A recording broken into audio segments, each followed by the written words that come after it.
महाराष्ट्राच्या या पावनभूमीला सुरुवातीपासूनच अनेक पुण्यात्मांचे पाय लागले।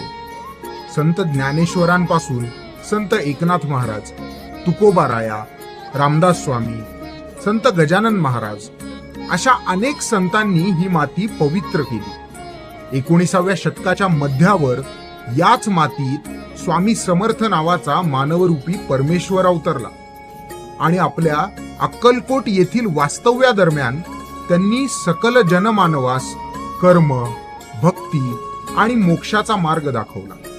दत्तगुरूंचा चौथा अवतार या रूपात स्वामींनी परिजनांसाठी जे जे कार्य केलं, ज्या ज्या लीला केल्या, त्या सगळ्यांचाच मी साक्षीदार आहे।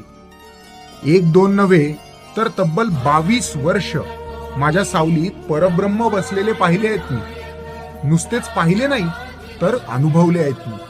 ईश्वरी रूपाची लीलाच निराळी। ईश्वरी शरीर अन्य जीवांप्रमाणे सामान्य नसतं, तो असामान्य अनुभव मी स्वतः पाहिलाय।